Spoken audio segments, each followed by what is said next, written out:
উফ, কি গা হাত পা ব্যথা করছে রে বাবা। গত দুদিন ধরে রাজ্যের গারদখানার বাইরেই তো কেটেছে, বিরাম বিশ্রাম তো পাইনি। মন্ত্রী মশাই আর শ্যালক বাবু যা করে বেরিয়েছে, ছি ছি ছি ছি ছি। আমার ছেলেটা গারদে, ওরে আমার বাছা রে, তোকে ছাড়া যে আমি থাকতে পারছি না রে।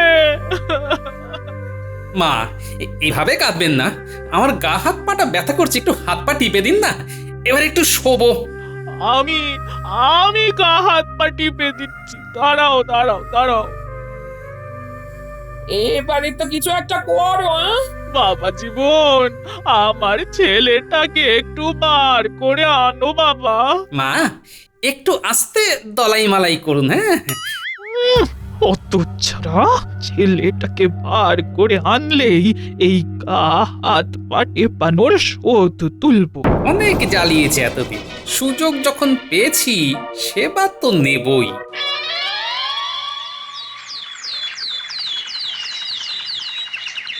আজকে বেতন পাবো, মনটা আলাদাই ফুরফুরে লাগছে।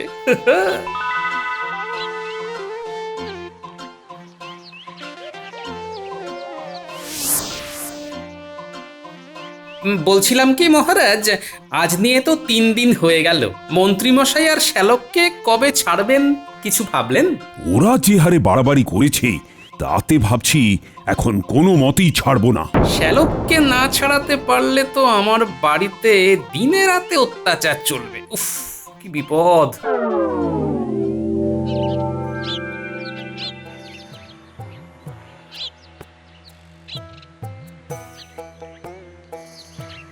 আজ কেউ ছাড়াতে পারলে না?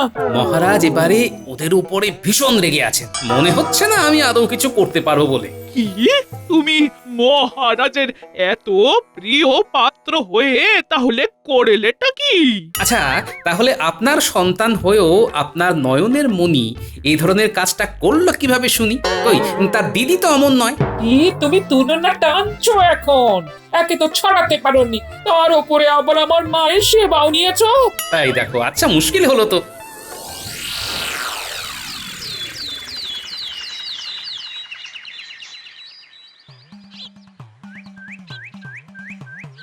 না না না না, এর একটা বিহিত করতেই হবে। আরে এইভাবে কাজ করা যায় নাকি? গারদের ভিতরে তাই 2 পাগলের তাণ্ডব করছে।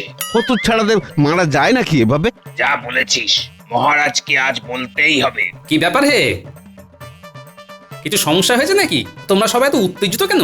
হ্যাঁ, আর বলবেন না, রীতিমতো প্রাণের ভয় ধরে গেছে। সে কি, কেন, কি হয়েছে?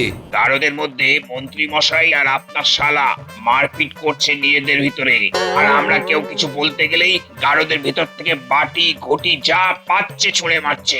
এই সুযোগটাকে কাজে লাগাতে হবে। যত সব পাগল জুটেছে। দেখো, প্রাণ সংশয় নিয়ে কিন্তু কাজ করা যায় না, তাই ওরা গারদের মধ্যে আবার যদি কিছু করে তাহলে শেষবারের মতো তোমরা চোখ রাঙাবে। রাঙিয়েও কিছু হয়নি, অনেক ধমকেছি।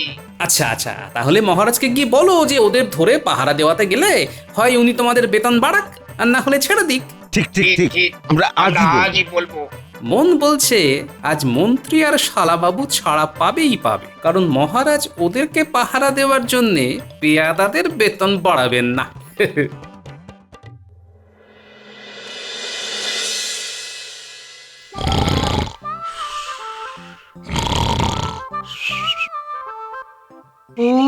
ওরে বেটা মন্ত্রী, সারা দুপুর তোমাকে ঘুমোতে না দিয়ে কানের কাছে আমার গোষ্ঠীর পিন্ডি চটকে এখন নাক ডাকিয়ে ঘুমানো।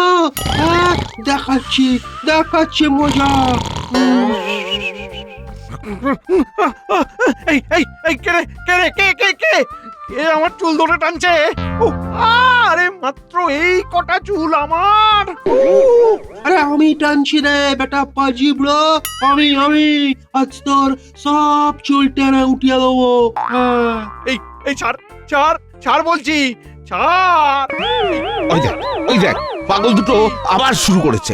চল তো চল, এবারে ঠ্যাঙাই। বলছি, রাজ্যের মন্ত্রীর গায়ে হাত দিলে কিছু আবার হবে না তো রে? কি আবার হবে? হ্যাঁ, ওরা এখন আমাদের কাছে ওই গারদের বন্দি, তাই বাড়াবাড়ি করলে কয়েক হাত দিতেই হবে। এই ছাড় ছাড় ছাড় বলছি ছাড়। এই এই পাগলেরা তোরা থামবি? না, দেবো লাঠির বাড়ি। এই মুখ সামলে কথা বল, মান সম্মান দে, মান সম্মান, তাহলে কাজ ছাড়িয়ে দেবো। হ্যাঁ, আর কিছু করার নেই, এবার দেবো লাঠির ঘা। কি? হ্যাঁ, রাজ্যের মন্ত্রীর গায়ে লাঠির আঘাত করতে আসা? হ্যাঁ, ই, এত বড় সাহস! মন্ত্রী মশাই, ঘটিটা হাতে নিয়ে ছুঁড়ে মারুন, ছুঁড়ে মারুন। আমি থালাটা ছুঁড়ছি, মারুন মারুন। আরে দূর বাবা, মারুন না।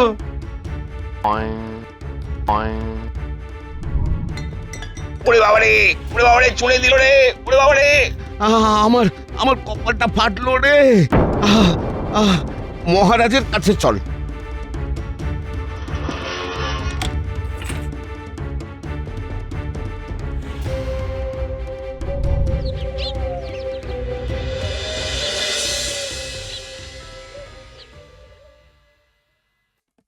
মহারাজ মহারাজ মহারাজ, মহারাজ বাঁচান আমাদের।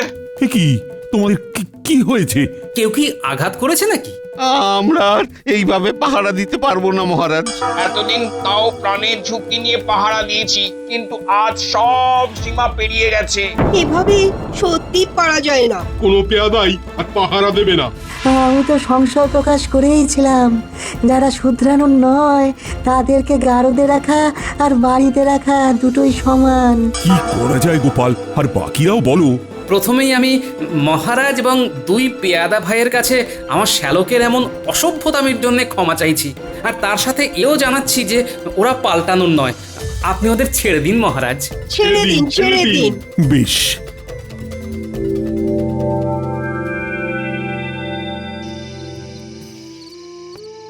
মহারাজ, আমাদের কারাগার থেকে মুক্তি দেওয়ার জন্য অসংখ্য ধন্যবাদ। তোমরা শুধরানো নয় বলেই বাধ্য হয়ে মুক্তি দিয়েছি। যাকে যাক, তোমাদের সাথে আর বেশি কথা বাড়াতে চাই না। তোমরা এখন যাও।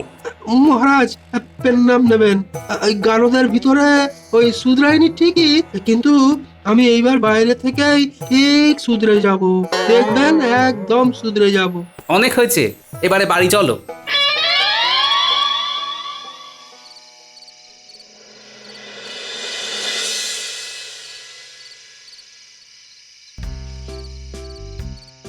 ও বাবা মানিক আমার, তুই ফিরে এসেছিস বাবা।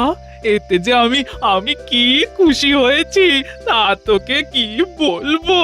এদের সব কটাকে না কেমন জব্দ করি, ওই বিশেষ করে ওই মহারাজ আর ওই গোপাল বেটাকে। হ্যাঁ, তুমি শুধু দেখতে থাকো। হ্যাঁ, কি করবি বাবা? আরে আপাতত কালকে একটা চিঠি লিখে দিয়ে একেবারে ওই যাকে বলে ভরং করে নিজেকে শুদ্ধ করে তীর্থে যাচ্ছি বলে বেরিয়ে যাব মা।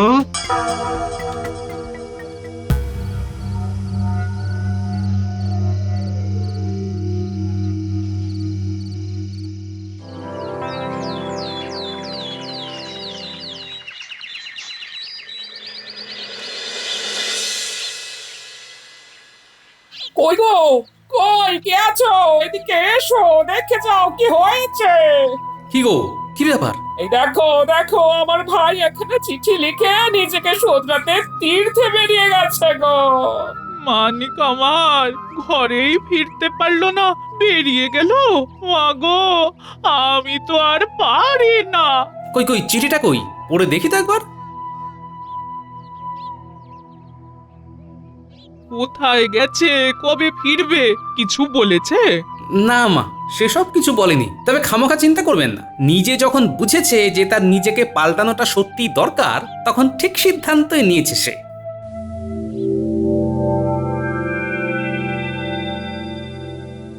ওমা, বলি তুমি কি আমার নীল শাড়িটা তুলে রেখেছো? ভাবলাম নীল শাড়িটা পরেই পুটিদের বাড়ি যাব। না মা, আমি তো তোমার নীল শাড়ি তুলে রাখিনি। সেই কবে বিধবা হয়েছি, রঙিন শাড়ি কি পরি বাবা? ও, নীল শাড়ি পাচ্ছ না তো লাল শাড়ি পরে যাও। যতদূর মনে পড়ছে অন্য কোথাও শাড়িটা তুলে রাখিনি আমি, এই দালানেই ছিল। যাক যাক, তারা আছে, এখন যাই। কি জানে বাবা, চোর টোর নিয়ে গেছে কিনা।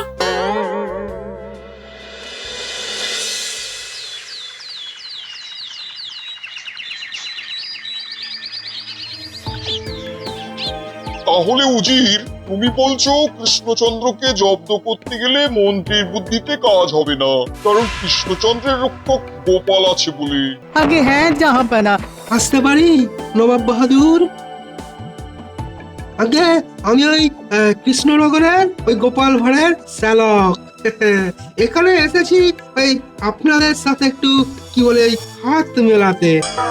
কেন? মন্ত্রীর মুখে শুনেছি যে আপনারাও নাকি ওই কৃষ্ণচন্দ্রকে জব্দ করে ওই গদি ছাড়া করতে চান। আমিও না সেইটাই চাই, তাই আজ এখানে ছুটে এসেছি। তা তোমার এই রকম মনোভাবের কারণটা কি শুনি? আসলে কি হয়েছে জানেন, উনি না আমার বিগত বেশ কয়েকদিন ধরে না ওই জেল খাটিয়েছেন, বুঝলেন। ওই আমি যদি ওই তাকে ওই গোটা রাজ্যবাসীর সামনে চরিত্রহীন প্রমাণ করতে পারি, তাহলে তাহলে ভেবে দেখুন নবাব বাহাদুর, আপনার তাকে গদি ছাড়া করতে কতটা সুবিধে হবে। চরিত্রহীন? বাবা, কি ধুরন্ধর হে তুমি! কিভাবে সেটা প্রমাণ করবে? আরে বাবা, একটি স্ত্রী লোক সেজে রাজার সাথে এমন বার্তালাপ করবো না যে রানীমা রাজাকে সন্দেহ করবেন। এবারে খুব সোজা, জলের মতো। সফলতা পেলে তুমি কি চাও নবাবের থেকে? আগে কি আর চাইবো, কৃষ্ণনগরের রাজ সিংহাসনটাই দিয়ে দেবেন, নিয়ে নেবো। বেশ, তবে লেগে পড়ো।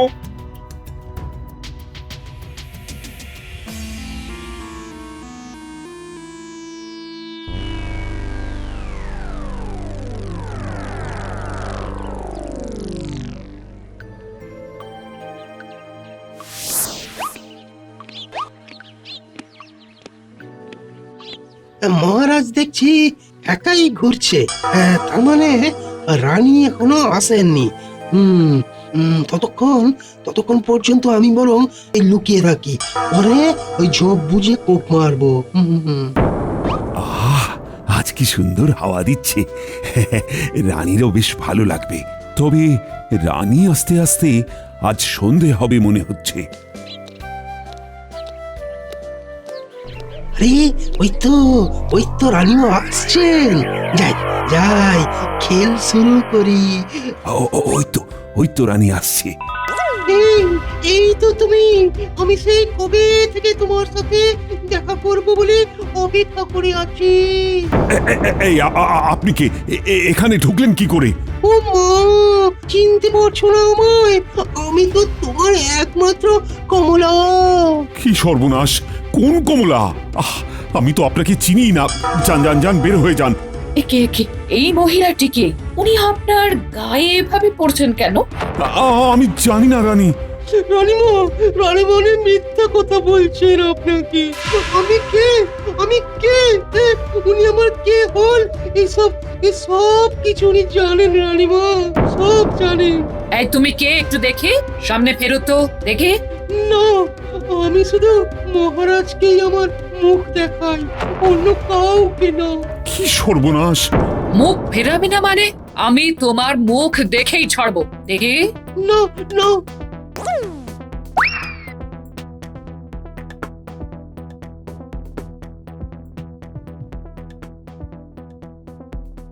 আমার তো সর্বনাশ হয়ে গেল। কি হয়েছে মহারাজ? রানীমাকে জ্ঞান শূন্য হয়ে ছুটতে দেখলাম একজন মহিলার পিছু পিছু। আর বলো না, ওই মহিলা এসে বলছেন ওনার নাম কমলা, উনি নাকি আমায় চেনেন। আর তারপরে রানীর সামনেই আমায় তুম করে জড়িয়ে ধরলেন। এদিকে আমি ওনাকে চিনিও না। এই বয়সে মহারাজকে জড়িয়ে ধরেছে। মহারাজের কি ওই বুড়ো বয়সে ভীমরতি হলো নাকি? এই ভোলা, চুপ কর তো। গোপাল তুমি আমায় বাঁচাও। এখন চুপ করে আছে ঠিকই, কিন্তু প্রাসাদ থেকে বেরিয়েই গ্রামে রটিয়ে দেব রাজার নতুন রানীর কথা।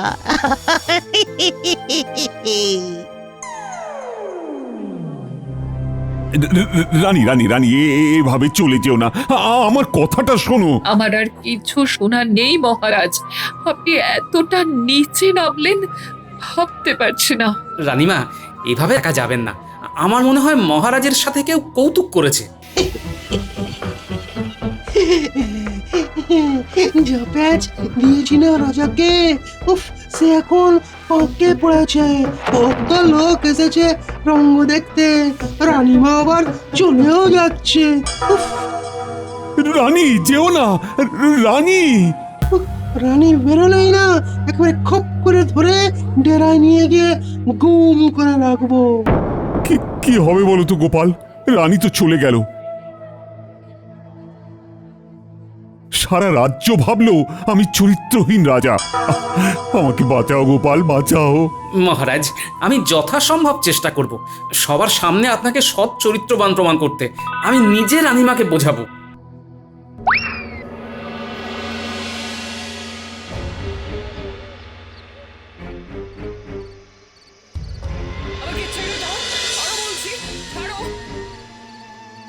আমাকে ছেড়ে দাও, ছাড়ো বলছি, ছাড়ো। কচু ছাড়বো, আমায় জেলের ঘানি টানতে হয়েছে। হ্যাঁ, তাই আপনাকে আমি ওই গুম করে কষ্ট দেব, আর আপনি হুম হুম করবেন। ওরে বেটা শয়তান, তুই মেয়ে সেজে আমার মনে সন্দেহ ধরিয়ে মহারাজকে সবার সামনে চরিত্রহীন বানালি। ছি, মহারাজ তোকে ক্ষমা করবেন না। উল্টোটা আমি মহারাজকে ক্ষমা করব না। আরো কি কি হয় শুধু শুধু দেখতে থাকুন, বুঝলেন রানীমা? শুধু দেখতে থাকুন।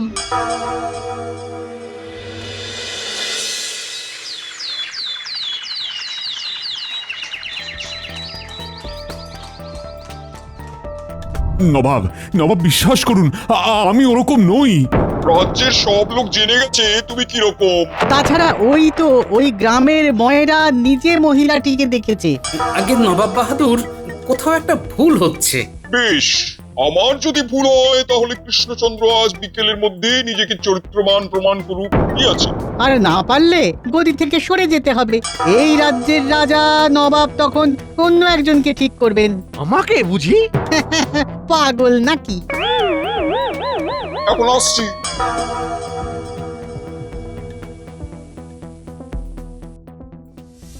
ও গোপাল, কিছু একটা করো না। আমি আসছি মহারাজ, দেখছি কি করতে পারি, কিন্তু বেশিরভাগটাই নির্ভর করছে রানীমার উপরে।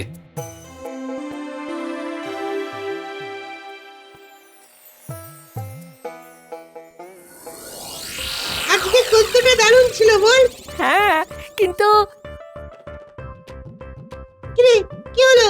অমন বমকে গেলি কেন? ন্যাপলা, ওই দেখ দিদা তাও আবার উজির নবাবের সাথে কি করছে কে জানে। তার থেকে চল দাদুর বাড়ি যাই। রানীমা তো বাপের বাড়িতেও নেই, কোথায় গেলেন তবে? ওই তো দাদু আসছে, ওই দেখ গুলটে।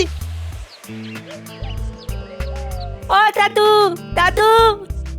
আরে তোরা, তোমার বাড়িতেই তো যাচ্ছিলাম। কিছু হয়েছে নাকি? হ্যাঁ, দিদাকে দেখছি।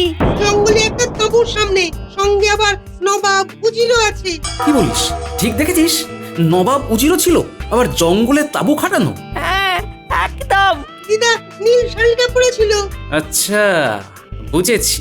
তোরা এক কাজ কর, শিগগির করে পুঁটির বাবাকে বেশ কয়েকটা লাঠি আর কয়েকজন চাষি ভাইকে নিয়ে জঙ্গলের মুখটায় দাঁড়াতে বল। আমরা তাঁবুর কাছে যাব। তার আগে আমি এক্ষুনি একবার বাড়ি ঘুরে মহারাজকে ডেকে নিয়ে আসি।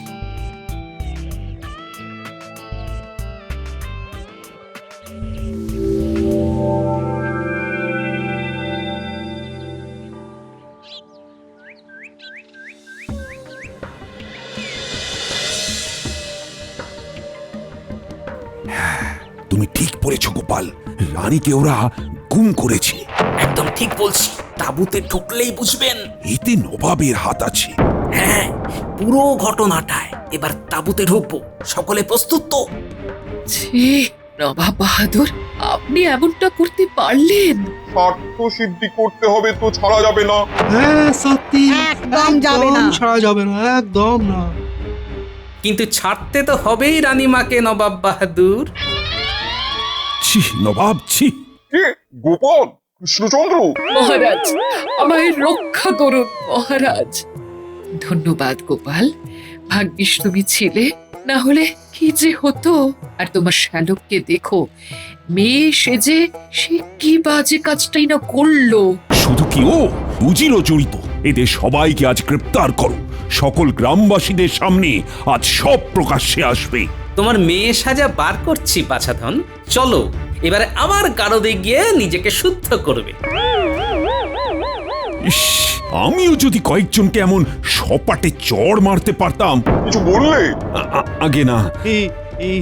এই প্রথম মনে হয় আমি কোনো অন্যায় করিনি, সম্পূর্ণ নির্দোষ।